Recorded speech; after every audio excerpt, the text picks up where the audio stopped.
তার যে অত্যন্ত কুরুচিকর এবং হীন মানসিকতা সম্পন্ন অবমাননাকর যে মন্তব্য, সেই মন্তব্যের প্রতিবাদে আজকে আয়োজিত সমগীতের এই বিক্ষোভ সমাবেশের প্রতি ঢাকা বিশ্ববিদ্যালয় বাংলাদেশ ছাত্র ফেডারেশন ঢাকা বিশ্ববিদ্যালয় শাখার পক্ষ থেকে পূর্ণাঙ্গ সংহতি জানাচ্ছি।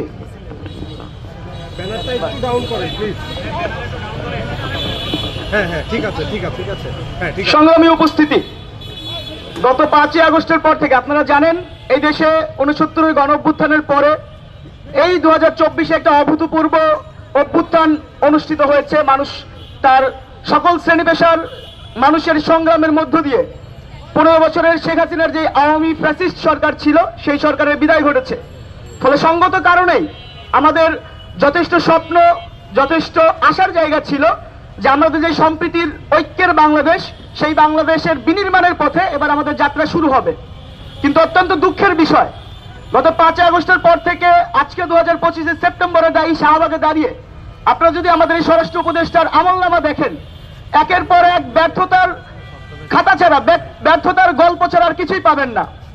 সর্বশেষ আপনারা যদি বাংলাদেশের বিশ্ববিদ্যালয়গুলোর পরিস্থিতিও খেয়াল করেন, চট্টগ্রাম বিশ্ববিদ্যালয়ে এলাকাবাসীর সাথে চট্টগ্রাম বিশ্ববিদ্যালয়ের শিক্ষার্থীদের যেই সংঘর্ষ এবং সেই সংঘর্ষে আমাদের প্রশাসনের যে ভূমিকা, কি নৃশংসভাবে আমাদের শিক্ষার্থীদের সেখানে আহত করা হয়েছে। সেখানে চট্টগ্রাম বিশ্ববিদ্যালয় থেকে ক্যান্টনমেন্টের দূরত্ব মাত্র 2 কিলোমিটার। আমরা দেখেছি রাতভর দিনভর সেখানে সংঘর্ষ চলেছে। স্বরাষ্ট্র উপদেষ্টা সেখানে সম্পূর্ণরূপে ব্যর্থ হয়েছেন। ধর্ষণ বিরোধী আন্দোলন ঢাকা, আপনার এই দেশে গত 5 আগস্টের পর থেকে গত 16 আগস্ট 2025 প্রথম আলো যদি একটা রিপোর্ট পড়েন আপনারা দেখবেন গত 1 বছরে শেখ হাসিনার আমলের থেকেও গত 1 বছরে খুন, ধর্ষণ, অপহরণ এবং ডাকাতি, এই 4টা ঘটনা আশঙ্কাজনকভাবে বেড়েছে। ফলে এই জায়গাগুলোতে আমাদের স্বরাষ্ট্র উপদেষ্টার এখন পর্যন্ত আপনারা যদি একটা ঘটনা দেখাতে পারেন যে মূল কাজ ছিল যে এই দেশের প্রত্যেকটা নাগরিকের নিরাপত্তা নিশ্চিত করা, সেই জায়গায় সে সম্পূর্ণরূপে ব্যর্থ হয়েছে। ফলে আজকের এইখান থেকে আমরা স্পষ্টভাবে ঘোষণা দিতে চাই, এই অঞ্চলের জনপদের যেই আদি ঐক্য, এই অঞ্চলের জনপদের নাম শিবগঞ্জ, রসুলগঞ্জ, এই অঞ্চলের জনপদের নাম ঈশ্বরগঞ্জ। ফলে যে সম্প্রীতির ঐক্য আমাদের রক্তে, আমাদের অস্তিত্বে মিশে আছে, কোন জাতিগোষ্ঠী, কোন হীন স্বার্থে, কোন রাজনৈতিক স্বার্থে ওই ঐক্যকে বিনষ্ট করতে দিব না, বিনষ্ট হবে না। সংগ্রামী উপস্থিতিকে আমরা আহ্বান জানাই, মানুষে মানুষে আমাদের যে অস্তিত্বের ঐক্য, ধর্মে ধর্মে আমাদের যে অস্তিত্বের ঐক্য, এখানে ঈদ, পূজা, সকল কিছু, সকল ধর্ম, শ্রেণী পেশার মানুষ সকল সময় অত্যন্ত আনন্দের সাথে, সম্প্রীতির সাথে পালন করেছে।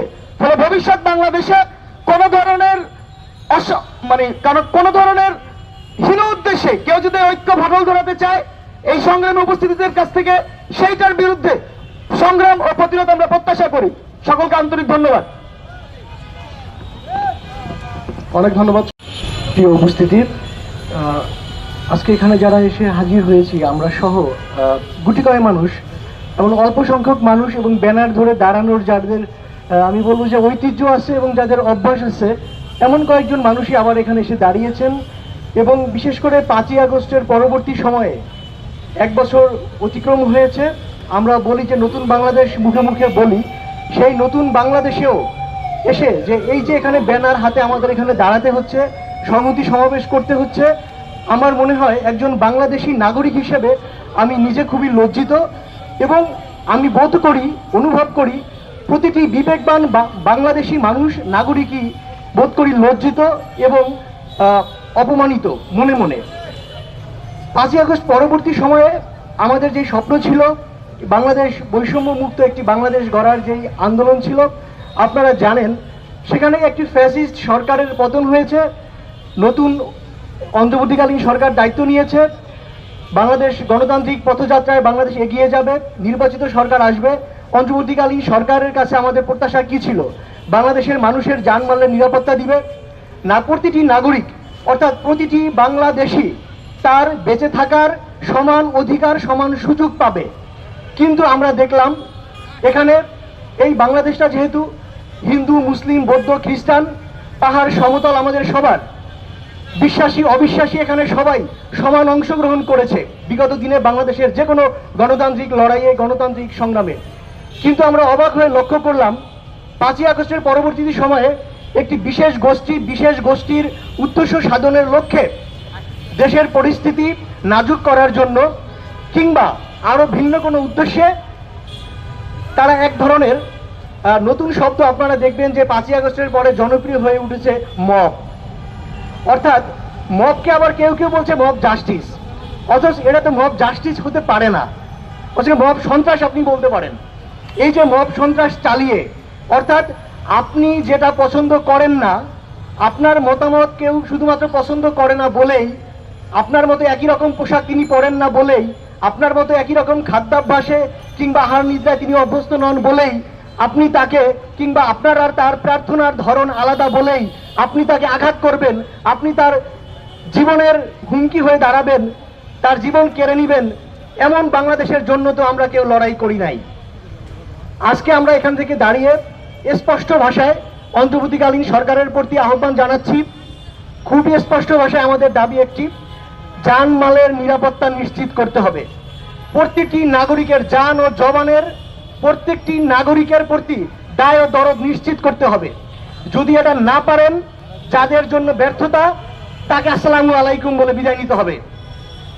তাই এবং পাশাপাশি আপনারা দেখেন এই আমাদের যেই ভূখণ্ড বাংলাদেশ, এই বাংলাদেশ প্রতিষ্ঠা হয়েছিল যেভাবে, অর্থাৎ বাংলাদেশের প্রতিটি নাগরিক সেদিন পাকিস্তানিদের বিরুদ্ধে লড়াই সংগ্রাম করেছিল, সেদিন কিন্তু গারো, চাকমা কিংবা ধরেন সাঁওতাল, বাংলাদেশি, পাহাড়ি, সমতল, এটা কোনো বিভেদ ছিল না, সবাই সমান যুদ্ধ করেছিল সেই পাক হানাদারদের বিরুদ্ধে। একইভাবে এদেশের প্রতিটি গণতান্ত্রিক লড়াই সংগ্রামে আপনি দেখেন সবশেষ 24-এর যে গণতান্ত্রিক লড়াই সংগ্রামটি হলো, সেখানেও আমাদের আদিবাসী ভাইদের অংশগ্রহণ ছিল, সেখানে একজন বিশ্বাসী ভাইয়ের অংশগ্রহণ ছিল, একজন অবিশ্বাসী বোনের অংশগ্রহণ ছিল। তাহলে কেন 5ই আগস্টের পরে এই বাংলাদেশটা সবার জন্য সমান নিরাপদ হবে না? অন্তর্বর্তীকালীন সরকারের যারা এখন এই যে বিশেষ ক্ষমতার চেয়ারে যারা বসে আছেন, আমরা তাদের প্রতি আহ্বান জানাই এবং সবার জন্য দ্রুত সম্ভব, ইতিমধ্যে 5ই আগস্টের পরে যতগুলো ঘটনা ঘটেছে প্রতিটি ঘটনার সুষ্ঠু নিরপেক্ষ তদন্ত হইতে হবে এবং অপরাধীদেরকে বিচারের আওতায় আনতে হবে এবং দৃষ্টান্তমূলক বিচার করতে হবে। আমরা কিছুদিন আগে দেখলাম এক রাজনৈতিক নেতার প্রতি হামলা হয়েছে, সেই হামলার ঘটনার পরে দ্রুতই একটি বিচার বিভাগীয় তদন্ত কমিটি গঠন হয়েছে। হ্যাঁ, যে কোনো হামলা আমরা নিন্দা জানাই, আমরা প্রতিবাদ জানাই এবং এই ঘটনায় দ্রুতই আমরা দেখলাম একটা বিচার বিভাগীয় তদন্ত কমিটি হলো।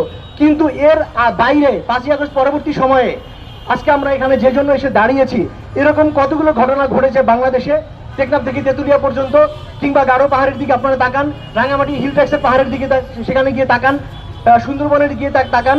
এই যে প্রতিটি কোনো একটি ঘটনায় কিন্তু এরকম আমরা সরকারকে দেখলাম না বিচার বিভাগীয় তদন্ত কমিটি বানাতে।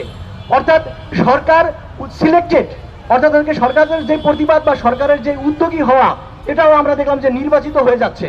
এই যে অন্তর্বর্তীকালীন সরকার একটা অনির্বাচিত সরকার হয়েও তারা নির্বাচিত খেলা খেলছে। তো এই জায়গা থেকে অন্তর্বর্তীকালীন সরকারকে আমরা বলবো, আহ্বান জানাবো, আপনারা এই নির্বাচিত প্রতিবাদ কিংবা নির্বাচিত পদক্ষেপ থেকে বেরিয়ে আসেন। সকল মানুষের জন্য, সকল বাংলাদেশির জন্য নিরাপদ বাংলাদেশ আপনারা করেন এবং অপরাধীদেরকে দ্রুতই বিচারের আওতায় আনেন। আজকে এখানে যারা সমবেত, বাংলাদেশের ইতিহাসে এই পরিমাণে মব সন্ত্রাস, দঙ্গলবাজি, আতঙ্ক তৈরি করা আমরা আসলে আগে কখনো দেখি নাই। এবং এই আতঙ্ক তৈরি এবং হামলা করা, আমাদের আগের বক্তারা বলেছেন কাদের উপর এই হামলাটা হচ্ছে সংখ্যালঘু সম্প্রদায়ের উপর, হচ্ছে নারীদের উপর, হচ্ছে মাজার কিংবা যারা সুফি কিংবা যারা ফকির সম্প্রদায়ের মানুষ তাদের উপর।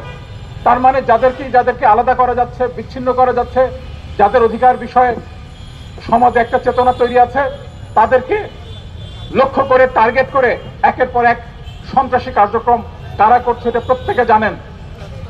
আমরা দেখতে পেয়েছি, যেমন একটা উদাহরণ দেওয়া যাক, কিছুদিন আগে মুন্সিগঞ্জের লঞ্চ ঘাটে একজন নারীর উপর একজন তরুণ রীতিমতো দঙ্গল বাঁধিয়ে একটা মত তৈরি করে তারা সেই তরুণীকে প্রকাশ্যে বেত্রাঘাত করেছে আর বলেছে মানুষরা নাকি ওই মেয়ের পোশাক পছন্দ করে না, তাই সবার হয়ে সে তাকে শাস্তি দিচ্ছে। সেই তরুণকে গ্রেফতার করা হয়, 1 সপ্তাহের মধ্যে তাকে জামিন দেওয়া হয়।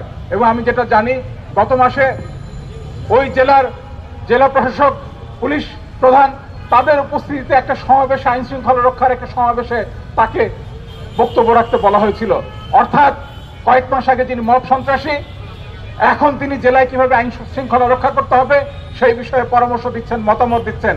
তার মানে খুব পরিকল্পিত উপায়ে যারা এই আতঙ্কগুলো তৈরি করছে, এই সন্ত্রাসী হামলাগুলো পরিচালনা করছে, তাদেরকে স্থানীয় ভিত্তিতে নেতা বানানো হচ্ছে, তাদেরকে নতুন চাঁদাবাজ বলি, নতুন গুন্ডাতন্ত্রের রাজত্বের লোক বলি, সেই কাজগুলো তারা করছে। এই ঢাকা বিশ্ববিদ্যালয়ে আপনারা দেখেছেন একজন নারী ছাত্রকে ওড়না দিয়ে যৌন হামলা করা, সেই হামলার প্রতিবাদে মেয়েরা মিছিল করে এই শাহবাগ থানায় এসেছিল, মব সন্ত্রাস তৈরি করে সেই ছেলেকে আবার ছাড়িয়ে নিয়ে যাওয়ার চেষ্টা করা হয়েছে। এবং মাজারের ঘটনাগুলো কি ভয়ঙ্কর যদি দেখা যায়, যে একের পর এক যে মাজারে হামলাগুলো হয়েছে, একটু আগে যেটা এহসান মাহমুদ বলেছেন যে যেটা আসলেই প্রয়োজন, যে ভিপি নুরের উপর যে নৃশংস হামলাটা হলো তার বিষয়ে একটা কমিশন গঠন করা হয়েছে, বিচার বিভাগীয় তদন্ত কমিশন। কিন্তু এই যে একের পর এক মাজারে হামলা হলো, কার ব্যর্থতা হয়েছে, কারা করেছে, কিভাবে করেছে, সেটা নিয়ে সরকার কি করেছে? এখন পর্যন্ত কি তারা একটা মাজারে হামলার শাস্তি দিয়েছে, তাদেরকে চিহ্নিত করেছে? এই কাজটা তারা করে নাই। ফলে আমরা ধরে নিতে পারি যে এই সরকার সুনির্দিষ্ট কারণে, তাদের নিজেদের ইচ্ছাই হোক, কারো চাপের কারণে হোক, তারা এই সন্ত্রাসকে জায়গা দিচ্ছে, তারা এই সন্ত্রাসকে প্রশ্রয় দিচ্ছে। আপনারা যদি খেয়াল করেন, 8 আগস্ট 2024 যখন অধ্যাপক ইউনূস বাংলাদেশে আসলেন, তিনি তার প্রথম বক্তৃতায় সুনির্দিষ্টভাবে উচ্চারণ করেছিলেন, যেটা আমাদেরকে আশাবাদী করেছিল। তিনি বলেছিলেন, বাংলাদেশের ইতিহাসে এই প্রথম কোনো একজন রাষ্ট্রপ্রধান এইভাবে বক্তব্য দিয়েছিলেন যে এটা এমন একটা দেশ যে দেশে হিন্দু, মুসলিম, বৌদ্ধ, শিয়া, সুন্নি, কাদিয়ানি প্রত্যেকের জন্য সমান অধিকার থাকবে এই বাংলাদেশে। আর আমরা দেখলাম যে তিনি প্রত্যেকের জন্য অধিকারের নিশ্চয়তা দিয়েছিলেন, কিন্তু সেই অধিকার যখন লঙ্ঘিত হলো, দুঃখজনকভাবে তাকে আমরা কোনো কথা বলতে দেখি নাই। মব সন্ত্রাসের একটা ভয়ঙ্কর রূপ আমরা দেখলাম দৈনিক পত্রিকার সামনে। পত্রিকার বিষয়ে বিরোধিতা থাকতে পারে, পত্রিকার লেখা বক্তব্যের ভিন্নমত থাকুক, সে বিষয়ে কথা হোক, কিন্তু সুনির্দিষ্টভাবে পত্রিকা অফিসের সামনে জিয়াফত করা, আতঙ্ক তৈরি করা, সাংবাদিকদেরকে ভীত সন্ত্রস্ত করা, নিজের মতো করে চলতে বাধ্য করা, এই যে ভয়ানক পরিস্থিতি আমরা দেখতে পেলাম, তার তুলনা বাংলাদেশের ইতিহাসে খুব কম আছে। এই দঙ্গল বাঁধিয়ে সন্ত্রাস তৈরি করে আসলে জনগণের মধ্যে যে ঐক্যটা তৈরি হয়েছিল অভ্যুত্থানের পরে, সেই ঐক্যকে ভাঙচুর করে ফেলা হলো, প্রত্যেককে বিচ্ছিন্ন করে ফেলা হলো। এবং আমরা বুঝতে পারি কেন এটা করা হচ্ছে। আমরা দেখি আমাদের প্রতিবেশী ভারতে এটাকে তারা একটা কায়দা বানিয়ে ফেলেছে, যেটাকে রীতিমতো ব্যাকরণ সম্মতভাবে পড়া যাবে, একটা কৌশল বানিয়ে ফেলেছে। যে কোনো নির্বাচনের আগে বিপুল পরিমাণে মুসলমান বিদ্বেষী দাঙ্গা তৈরি করা এবং তার মধ্যে দিয়ে হিন্দু সাম্প্রদায়িকতাকে শক্তিশালী করা, তার মধ্যে দিয়ে বিজেপি নামের একটা সাম্প্রদায়িক দল, তাকে নির্বাচনে জিতিয়ে আনা। এইটা ভারতে বিগত অনেকগুলো বছর ধরে একটা নির্বাচনী কৌশল হিসেবে আমরা দেখতে পেয়েছি।